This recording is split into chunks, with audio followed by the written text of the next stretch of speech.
This is for the leaders, the visionaries, the hope bringers, kindness instigators. This is your place to get loved, poured into, activated, and inspired. Well, good morning. Welcome to Fireside Friday, September 12th. I am feeling just a little scattered, and I don't think it just belongs to me. So I would like to invite us all, whether you're in the Zoom room or whether you're listening to the recording, to take some deep breaths in through your nose and out through your mouth.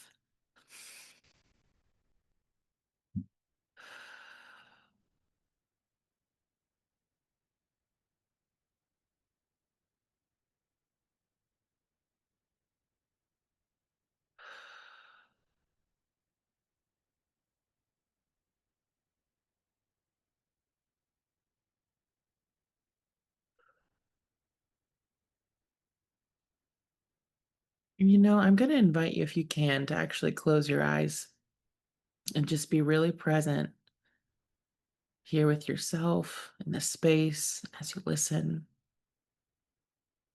There's a lot going on in the world today, and maybe a lot going on in your heart and mind, questions. They feel racing sometimes. But here in this moment, I think the invitation is to simply be still,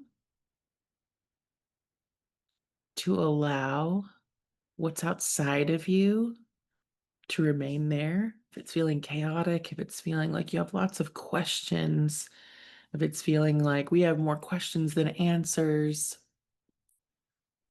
all of these things are okay. But in the place that you sit here, just know you'll have the answers that you need. You'll receive what you need to receive.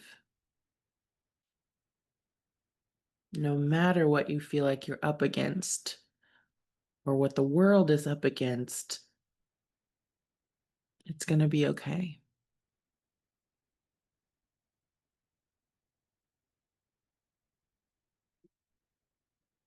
You may not know, like I said, the answers that you seek right now. It may feel really like you're on a precipice, ache to know more, desire to know more. That's okay. But just know that you have everything that you need in this moment, in the present, to face, to handle, to surrender. Whatever's coming up for you in this moment is okay. But just know that everything's going to be okay, even if it doesn't feel like it right now.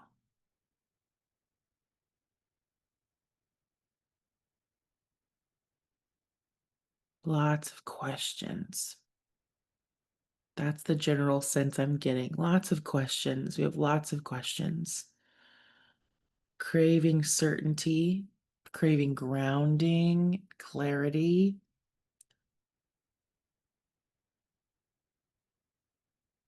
You will be given what you need as you need it. You can trust that you are held, that you are known, and these questions and these curiosities that you have about how things work out,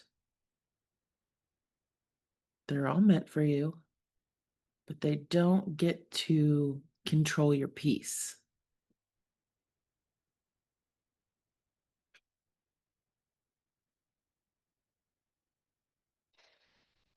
Just take some more deep breaths in through your nose and out through your mouth.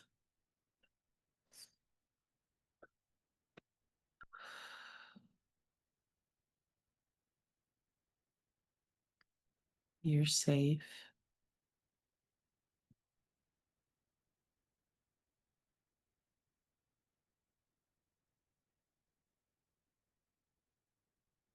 Mm.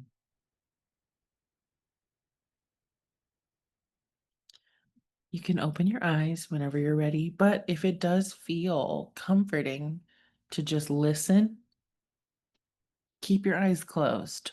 Because sometimes we're also just really overstimulated in our life. If you can, like I said, if you're driving and listening to the recording later on, or even listening right now, um, and you can't close your eyes, that's okay. But if you're feeling like you just need a little more centering and grounding, I keep getting the like, need to like hold myself. Feel free to hold your body too, hold yourself as you listen. Um, all of that is perfectly okay as you comfort and regulate what you need. That is perfect and right for you. And you are held in this place.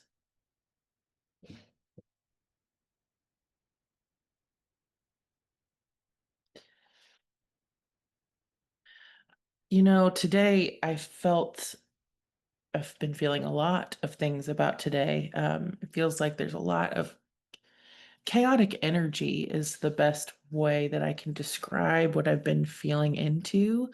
Um, and it's not just in our homes, it's in the world. It's being pumped, it's being flooded into our feeds, our social media.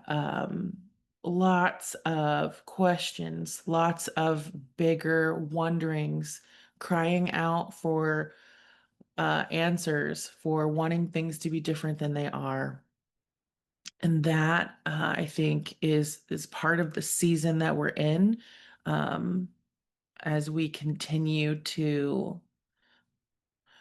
I keep likening what we're going through right now in the world as almost like a purging, a kind of cleaning out of a closet, but like a closet that's holding some really hard truths and just things being brought to light that, again, over and over and over, as healers, as people who want to bring more love into the world, it's hard. It's hard to understand how decisions could be made, and how to so much, at least again for our lives in the West, I think.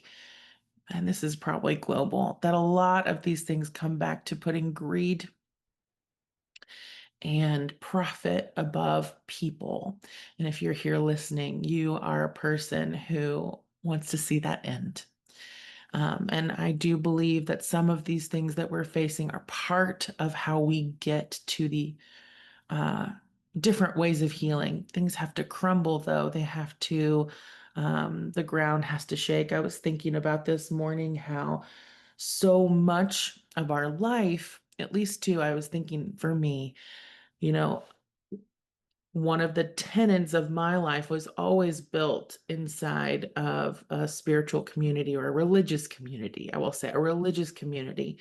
And a lot of what my life was built around in that environment was based on certainty, which is really interesting to think about, that in a lot of places of religious instruction, we so often focus on the tenets of the things that we can control, that we can understand with our mind. Because when we do that, it kind of gives us a sense of that control, something that we're seeking, to hold with our hands, to understand, are we doing the right thing? Are we getting this life thing right? And I really have started to lean into wondering what it looks like, or what we get to imagine instead of clinging to the certainty of knowing how everything's going to turn out, or what's around the corner, and like trying to get life right, in quotes, like trying to do it right, trying to get it right, trying to be right, trying to, at least for me too, being above reproach. That's something I said this week in a call too, about this lens of the way that I was taught what leadership should look like, or things that I inherently tried to hold on to. Um, and a lot of that is still steeped, that desire for control is steeped in, is fear. It's trying to control or be in charge of my fear, or being found out that maybe in my leadership, I don't know the answer to something, or maybe I'm not certain. And I think there's this process that has happened with me in times of transition, in times of really big reckonings within my soul and spirit that look at what was required in those zones where, like, I felt like my balance kind of knocked off. It felt like my central gravity, my idea about how life worked, had to radically change because of an experience I had or a knowing that maybe I couldn't articulate but was there for me. And it feels kind of chaotic. It feels like a loss of control because when so much of our life has been about performing, again, you think about school, the way that we were raised, we were always taking a test. We needed to know the answers. Again, too, in churches, we need to be able to say the thing that we believe, the creed, whatever, that we're all agreeing on. This is how life works. And I think again that kind of got enmeshed into our idea of what belonging looked like is that to belong means that we would have the answers, that we would have that certainty. And I think we're in a place right now where there's a lot of questions about, well, maybe the world doesn't work the way that I thought it did. Maybe the system that I was brought up inside of is corrupt. Maybe there are these things that I'm wondering about that feel so big um, and so outside of my control that it feels really fatiguing too, because again, I feel like it kind of knocks us off balance. But what I want to say in this moment is that that is for us too. That loss of that gravity of the things of the tenets of life and the way that it worked for us in a season. It got us to a place of some kind of stability. And although that stability may be off center now, recognizing that that friction that it creates, that dynamic of the questioning, that swirl of the fear or the desire for the clarity and the craving of what that looks like, if we lean into that place, I think this is actually where we also start to take back, like, what does it actually mean for me to actually build and create and cultivate and invite in the grounding that I'm craving now? Because usually, too, we've been in seasons, we've been in chapters, we've been in lives where things were going in a way that we understood them, and then something kind of knocked or changed the dynamic, started shaking us up a little bit. It's like, ooh, I don't know that this is how life worked. Didn't work this way before.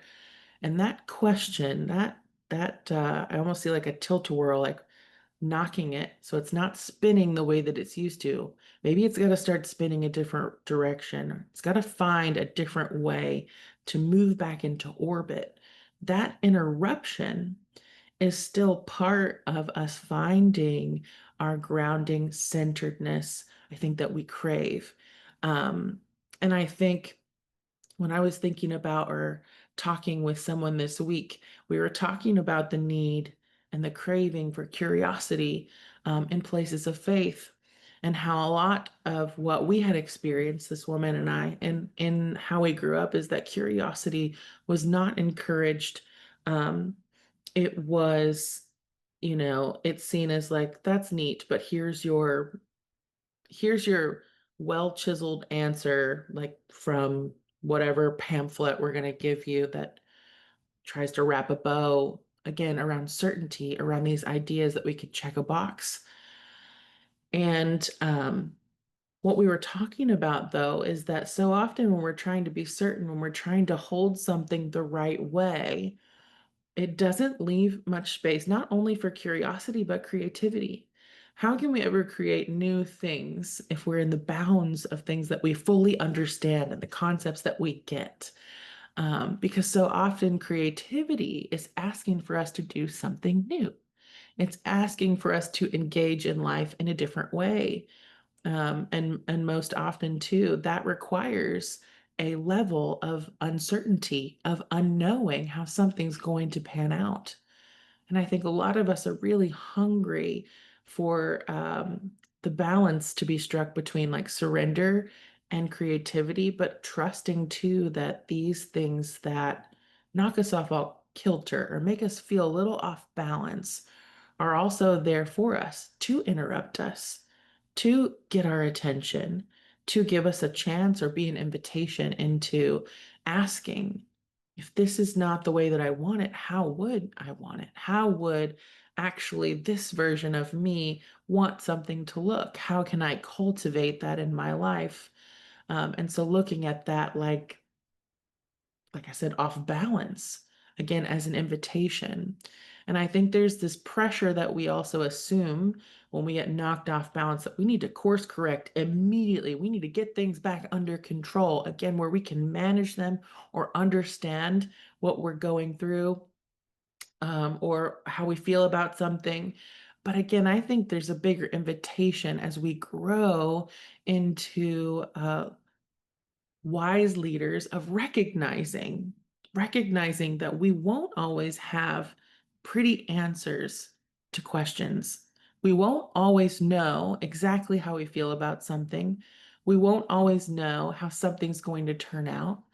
But then also coming back into how can I live in this stretchy place of the unknown, of not knowing what's coming, but also being grounded and connected to me, even when I feel chaotic, even when I feel out of control, even when the questions that I have feel like there's so many, and like maybe again, I'm seeking more of that direction. And I think sometimes too, where we get so fixated on, I want to feel how I felt, that version of ourselves is no more. We can't exactly feel how we felt because we're feeling into and growing into a different iteration of who we are. And that's for the collective as well. We are growing into a different iteration of who we are. And I think too, as again, people who want to see more healing and love, and community, rich places of community and belonging, because I feel like that is something that we're hungry for in this community, is again to continue cultivating that within. Sometimes, too, it means saying no, it means letting go, it means releasing things that feel overwhelming as well. It's okay right now, too, if you're headed into a season where you need less. I think less is more for us right now.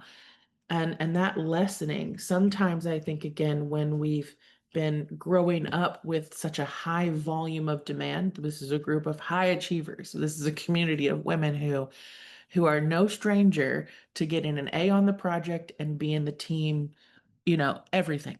That's who's in this sphere. But what I want you to recognize is like, I think we're shifting out of that model and good. Like, we don't want to be the only person in the room on the team knocking it out of the park. And in fact, it's okay too if you're in a season where like you need to release the team entirely. And it's more about just being with you and your family and your home. I think there's a lot of pressure and demand and desire for us to make impact at a communal level, but larger level too. We have these things we want to see carried out in the world. And what I'm sensing right now, and especially as we're starting to sit to head towards the fall and into the winter, is that winter is a season of hibernation. It is a season of slowing. It's not lost on me too that here in the West, a lot of things that start upticking like December and into those those months here, at least for us as we go into winter, that are meant for slowing down, we are often locked into packed schedules, overextended bank accounts, a flurry of activity, of just a lot of stimulus.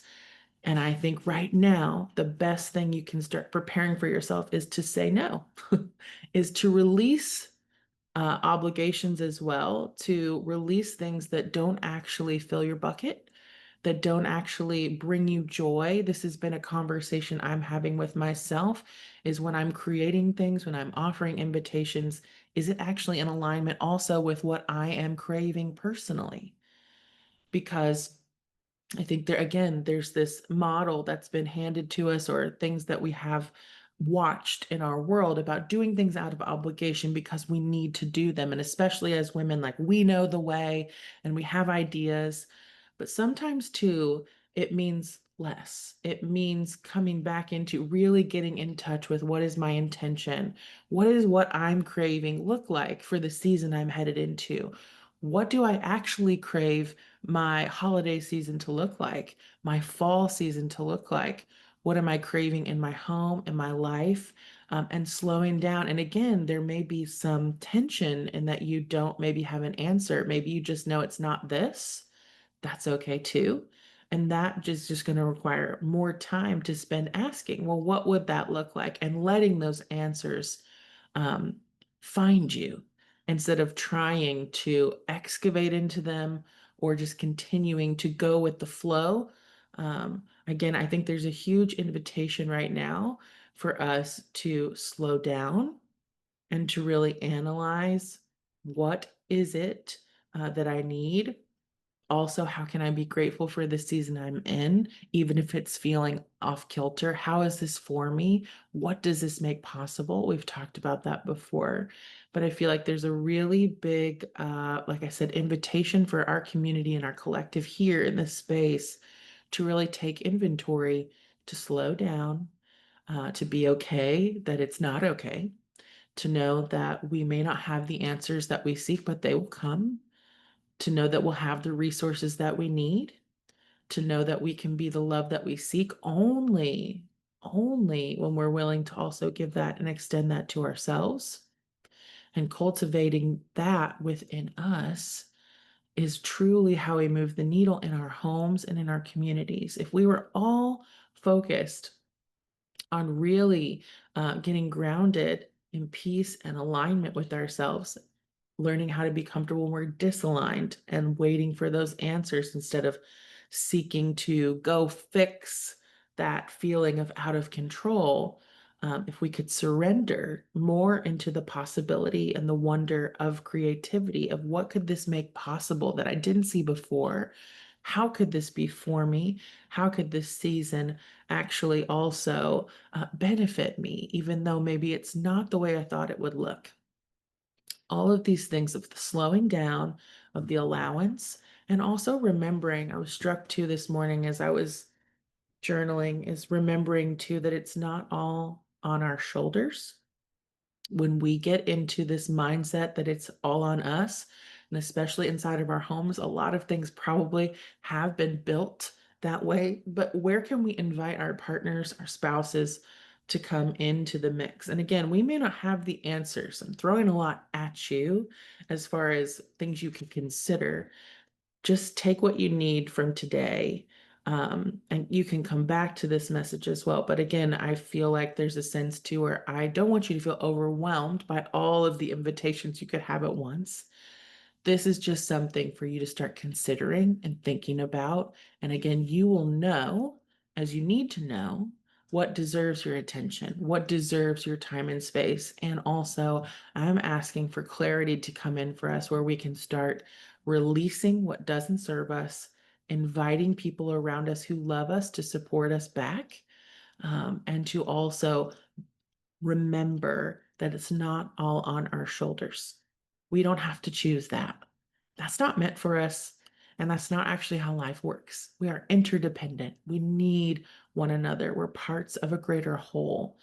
And this idea, too, that leaders need to be the ones who take everything on, and who hold the line.